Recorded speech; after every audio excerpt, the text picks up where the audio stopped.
Alright, so this is a JR. Check it out, 123, 123. West Virginia Commonplace. Remix. I'm just fucking with the recorder right now. Alright, so now here I really go with the episode. Welcome to West Virginia and Commonplace. This is JR, your host.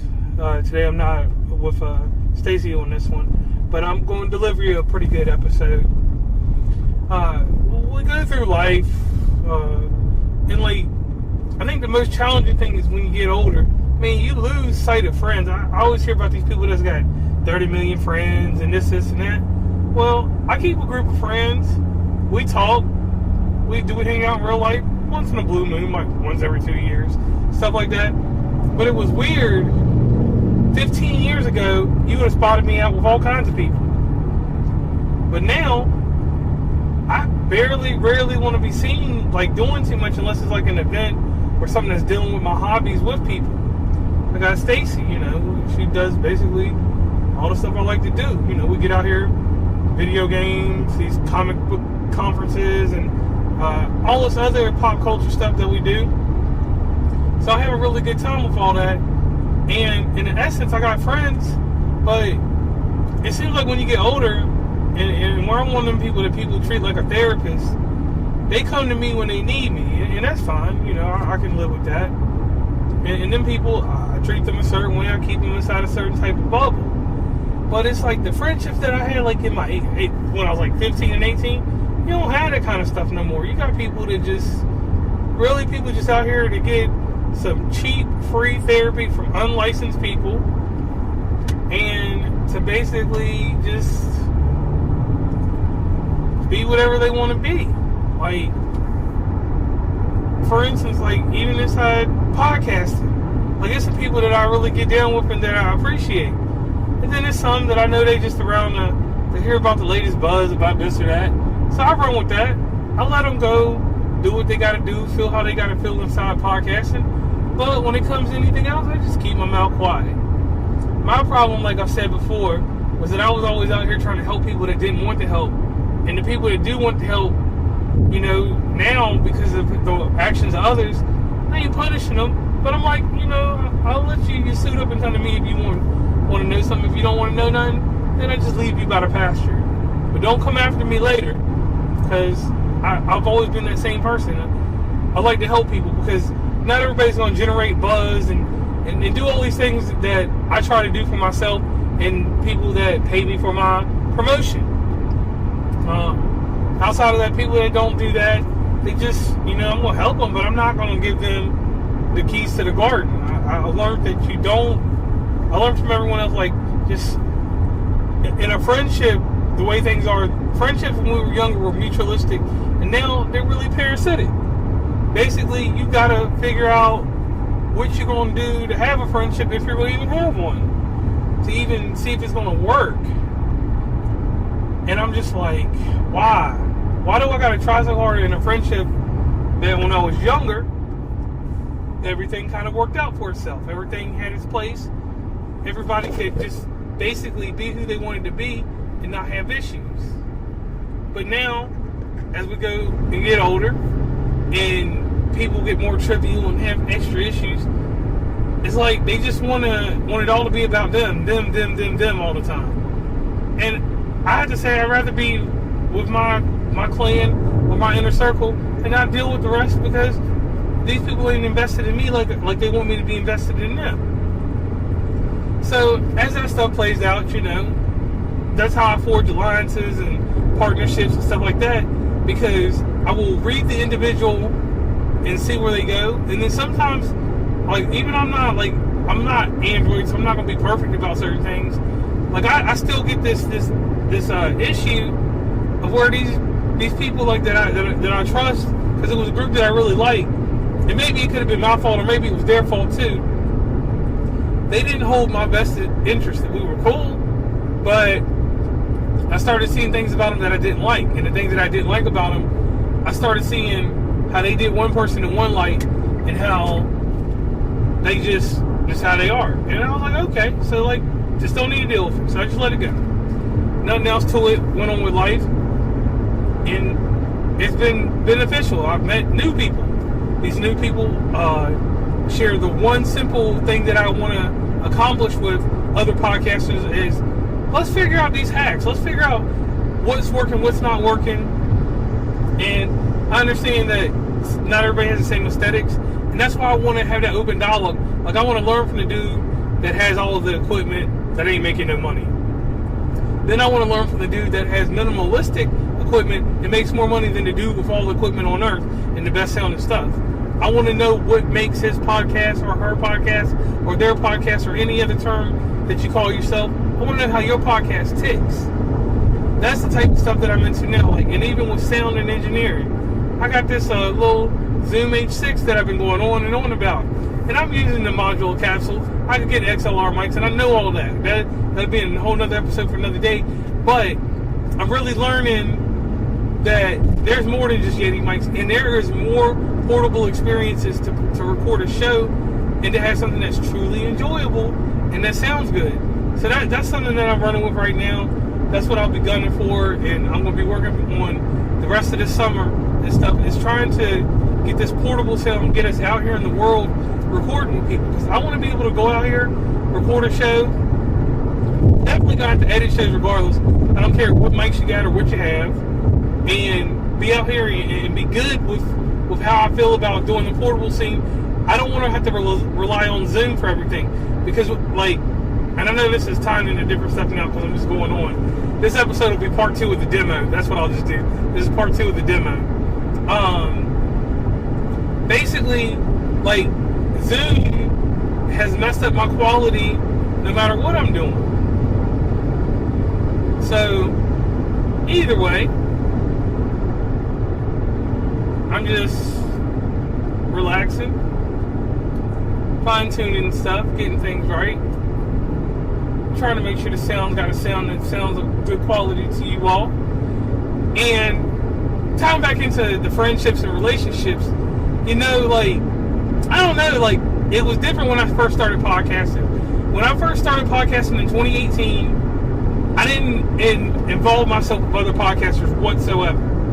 We had our clan, we had our group, we moved around. The second time I came out here, I involved myself with podcasters, and it became like a frat house, like a high school.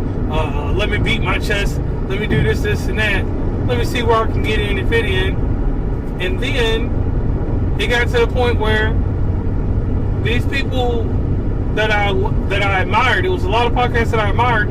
Every single podcast that I've admired is like I got the death touch for them, because their podcast has failed. They have pod faded and gone away. And I'm like, what was so different about these purely great crafted podcasts and stuff? What made these podcasts crumble? And then I realized what makes every podcast crumble that is not mine, and that is not of someone that has a scheduling structure. Some people put way too much heart into something that they really didn't want to have the heart for. It sounds fun on paper to be a podcaster, but inside some circles of podcasting, and this is even with me, my regimen is I record shows. I get out here, even when I'm on the road. I am recording a show right now. We are getting sound going good. We're trying to get this and that to play out properly. I'm testing right now with this. This episode may not even come out, and if it does, it does. It'll be part of the demo part 2. I make sure I work on my craft. I'm going to bring new material. I'm going to bring stuff that makes sense, that matters. What I'm not going to do is sit here and bore you with some random stuff that you don't want to hear. I listen to my listeners. I got the email list. I got everything straight to where I know what you want to hear and things that you don't want to hear. And I still produce the things that I like, the love series and things about me, ways to get easier intimacy, so you'll know who I am. And that way, I can continue doing my show. I enjoy it, and as long as my crowd enjoys it, that's all that matters. But I just don't understand how these podcasts that were so great faded, and that had such good followings, had better followings than me. And when I say better followings, I'm not talking about numbers. I'm talking about the social media and people hyping them up and talking about them. But then, at the end of the day, I'm realizing that a lot of that shit could have been facades. People just put up healthy numbers and healthy fronts and different things, and that's just how they are. And to each his own. Do what you got to do to survive in podcasting. If you don't survive, that's more open space for you to come back stronger. But, like, I even did the episode on pod fading. If you do this as an exercise or anything that you want, like a push-up, or how you keep yourself in shape to play sports, or how you keep yourself in good standings if you were a marching band member, or anything that was a competition, anything that made you feel hungry, that's the kind of attitude that you gotta have. And I understand people burn out and dry out, but, like, I don't know, I don't even know why I went over into this, but I'm just gonna say this. I really clearly think that when you're out here podcasting, that you should be able to, like, have enough material to, when you do take a break, you can take it and nobody will ever notice.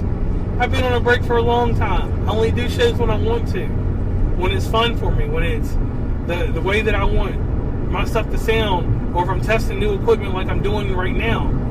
I made sure that I made podcasting fun for me and still productive and responsive for my audience. And yeah, that did take me some sacrifice in time. And with the world opening back up, I can understand people having less and less time to do this and that, because you're back out here working to pay for this expensive ass gas and milk prices. Yeah, I get that. But one day out of the week, I get out here and I punish podcasting. Like, when I decide that I'm going to do shows, I got shows lined up on Monday. I've got shows lined up here and there. I've got things scheduled, you know, so that I keep myself fresh. I got episodes on Lockstash that haven't even been edited proper or put in place to even be on the schedule yet. And I did these things so that when it comes Christmas time, or comes, you know, something controversial comes up, I can throw an episode out there related to those current events if I want to talk about them, and I got them right then and there. No headache, no issues, none of that. Everything just running real good. And that's just what I say, preparation, you know. And then some people that have good formats, that have partners, good example you can use Frocast, King German, Queen German, they work together so they can do that. But these people that got episodes that you do with people, and these people who are non-committal and y'all got issues with recording, man, both record. You can find enough topics, and if you can't find enough topics, there are people out there like me. I actually will produce an episode. I will produce your stuff over on Riverside or whatever. I will produce it. You will never hear a word from me. That's how I am. Like, if you really want your show done and you ain't got the idea, I'll come with the topic and everything. And yeah, I'm gonna charge you a piece of change, because that's my time, effort, and my technology, or my internet. But if you don't have the idea, I'll sit there, give you the green room, we'll go over it. If you like it, then we'll run with it. If you don't like it, you know, you can take your business elsewhere. But if you run out of stuff, I got a catalog, like I said, of stuff that I might want to do that it's not suited for me to do, and I'll pass it along to somebody else. That's the great nature inside of podcasting, is that we're able to express ideas and freely flow our ideas on other people, because other people are better wordsmiths at certain things, or have better expression with certain views. And I can come to terms with that, because I'm not the best at any or anything at all. I'm just good at what I do, the best in the world at what I do, like Chris Jericho used to say. And that's a certain type of delivery, a certain type of question, a certain way to twist it around, and that's what I do. Other people just got that gospel to them. I don't have that gospel to me. So I'm not going to just sit out there and be like, oh, I can do this, I can do that. No. None of that at all out of me. But I do enough stuff to preserve myself. If you preserve yourself, instead of doing all this self-help guru, inhale all this stuff, if you have a certain preservation to what you're doing, like I know that I got to preserve a certain level of talent or a certain level of work that I'm doing at that moment, I will quantify that shit. I will make more and more of that work while I'm still in good speed, while I'm still in good technique, while everything I'm saying makes sense. So if I know I'm on fire with one podcast, I will do another episode just to see if it's got that same kind of spark or that fire to it. If I'm doing this solo thing like I'm doing right now. Now, when I listen and I can hear the quality's dwindled or something don't sound right, well then yes, I will just take that episode, throw it on the cutting room floor, and it might be some material that comes out on the paid service or something, because it's something that doesn't, it's something that's intimate, and it shows where I made a bad episode, but it shows people that listen to my show that, hey, this dude, not every show's great, not every show is amazing. Some people got the talent that just have nothing but gems, but I am a normal human being. I am no Superman. I ain't got no type of mutant power that makes me perfect any or all times at all. So I guess what I'm trying to get at while I'm doing this demo and working with the Zoom recorder, I'm traveling down Interstate 79 on my way to Morgantown, West Virginia. I'm just getting right knowing and getting out some of these things so that I can hear what this sounds like and the quality of it, and just to make some pointers to podcasters, because so many times with this Podfade, like I said, it's my favorite. The shows that I like more than the shows I listen to now, all of them gone, just gone. They hit a spot, they were hot, and a lot of them was some true crimes. Some of the true crimes was fire. I listened to them joints. There's one that I listened to, Dr. Z or whatever the fuck her name is. I would listen to that shit on rotation. Because it's like, she just had it on point like Steve Nash. She was Yao Ming in the paint. Her delivery and everything she did in that show was perfect. I wish I could manufacture that and make podcasts like that myself. But I just don't have it. I mean, I tried to, but I just don't have it like her. So, in other words, to you podcasters, to you friends of mine and people that was talking about relationships and friendships, I keep everybody at bay in certain areas.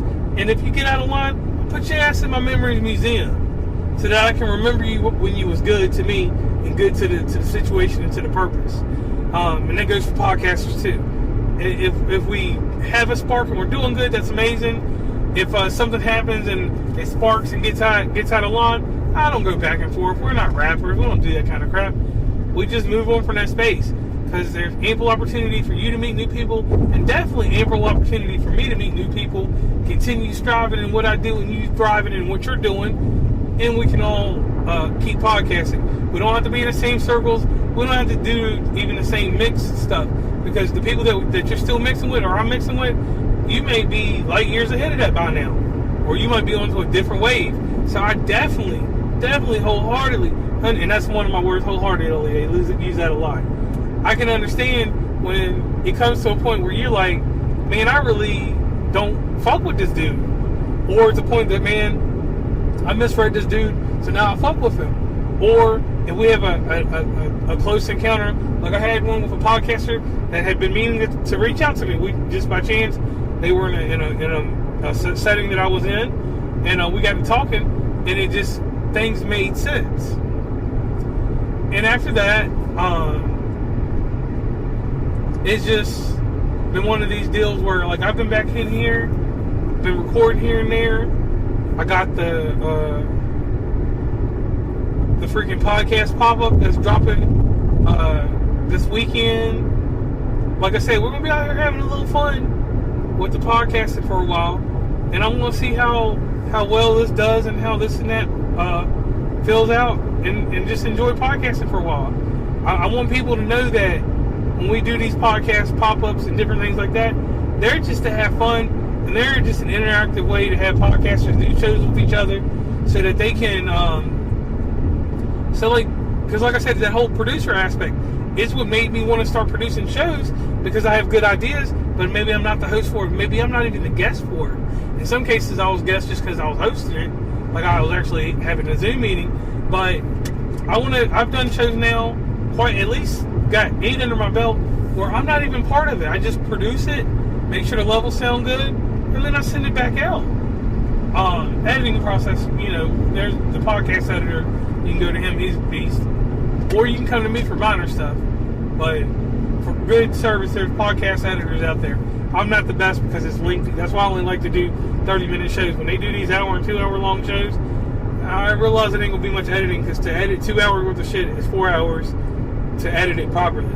So 30 minutes, it takes me an hour and 30 minutes for me to edit it properly and then get that sound nice and crisp, unless I got to crisp it with the mic. Now, obviously, with the mic I'm using right now, the Zoom H6 recorder, it's going off. I don't know what the meter's called for music, so I just call it the Richter scale. Even though I know it's for earthquakes, that shit's off the Richter scale. The shit keeps jumping and doing all kinds of craziness. So I'm gonna definitely have to check it and see like where I'm gonna fix it. So you're gonna hear some rough stuff from me for a little bit here and there, but I want to release the rough stuff because I want other podcasters and other people to know that this might be the recorder for you, this might be the microphone capsule for you, or this may not. What 100% attracted me to this device was the microphone capsule. It has put me in a different forefront when it comes to recording, because now I'm doing all the recording without a computer or anything. It's just recording to the SD card. And if I had XLR mics, I could hook them up if I wanted. And we could have a 4-person broadcast with phantom power on top of everything. So the mics will work with the phantom power. Just all that kind of stuff that would take place in that kind of arena. Or just when I'm out here at these Comic-Cons and different things, I'll actually be able to record, an actual conversation with someone. I'll be able to talk to them, get their opinion, see how they feel about something. And I think it'll be more comfortable in case you can't get those, because not every person at Comic-Con is going to sit down and do an interview. Like, if I can get 5 minutes with someone that'll just talk to me, let me know a little bit about them, then I'll just add it into my show. Or I'll do a live Comic-Con type deal, where I ask questions, do a quick 5 Q&A question deal, and then go from there. Now, getting further and further into this, because like I said, I'm trying to make this a fairly lengthy recording, and I want to thank anybody that's listened or paid attention to what's going on with us. Sometimes cinema had to be put on hold for a little while. What happened with that is that there's agreements and stuff that have to be put in place to play movies and things like that. And it was a little bit more lengthier than what I expected, because I was following another person's protocol that runs an outdoor movie business, and following what they said, they were correct in certain areas, but there were certain areas that they are wrong in. And I'm not here to correct them on that. I'm just to say that you can't know everything about a business if you're starting out in the business, but when you see somebody successful with it, you try to want to not emulate, but you want to be like them. And I just ran into some hiccups. Just the same thing with Twitch. I'll be 100% honest with Twitch. I should have just used Steam Yard like everybody said. Trying to get that up and running with OBS and have everything looking good. You need to hire somebody for OBS if you're not technical like that. So I ended up using the Elgato and using Game Capture, and I started playing video games on there. I'm going to do some more commentary and stuff like that with the games and everything, but I had to learn the hard way that you got to do right with the games and things like that, and then things will come forward for me from there. I went in and I've tried a few different approaches to doing the Twitch idea, and what happened was that OBS, I set it up, I had extra cameras and all that, and it just didn't turn out the way that I expected it to turn out. Like the video was choppy. This is what my setup was. I had an iPad as my camera, a computer running, I had a capture card that only went one way. It didn't go both ways so I could see the game. So I'm playing the game on the TV, talking through the iPad, had a Yeti mic hooked up to the computer. So I ended up with, the way the settings came out, I had the microphone to the iPad going, microphone to my Yeti going, and it made this crazy echoing sound, like woo, woo, woo. And that kind of just threw off everything I was doing. So then I was out and about and was able to secure me a Elgato, which I say that's probably the premier thing to use when you're out here streaming. You can use other capture cards, but just Elgato caught my eye, and their software was just so easy to use that I've just been going live doing my thing, no issue. Not as receptive to the screen overlays, because the screen overlays is just, I need to get somebody to develop me a nice screen overlay, and I should be good from there. So that's the whole deal with Twitch. So I kind of slowed down that, and I'm building some followers on it through the video game. So definitely, if you get a chance, follow us over there on Twitch and see what we're doing. Now, TikTok related. Sorry about that minor pause. I had to give you something to drink. TikTok, we're doing all our behind the scenes stuff. Behind the scenes with us is just an amazing thing. We just get out here and do what we got to do. Some funny stuff sometimes. You're seeing a lot more of the technical aspect right now. And working on I should have always had an intro to the show.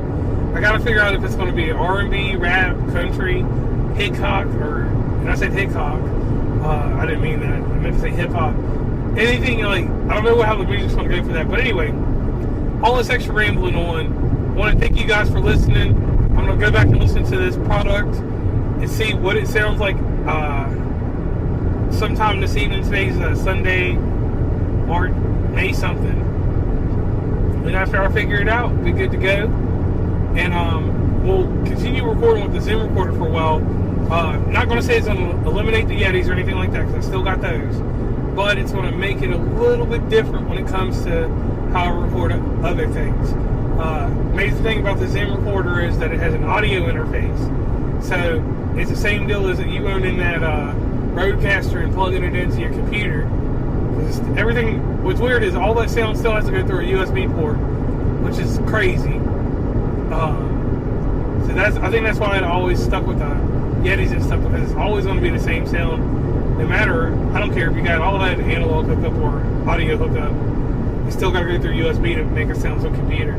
It's recorded on something else, and that's one thing I do like about the Zoom recorder, because I'm out here recording this, and I would listen to the quality before I started talking, and hopefully it didn't slip around or do anything crazy, but it's kind of, I won't know what this sounds like, because the Zoom recorder is actually sitting over in a seat from me, and the mics that I'm using are not the best mics to be positioned like that, because they're literally going to pick up all of the sound. So those little dots might be going crazy. But like I said, it's just an experience to get us going, see how it's going to turn out. And now I'm fumbling with it, and it's going to make some loud noises.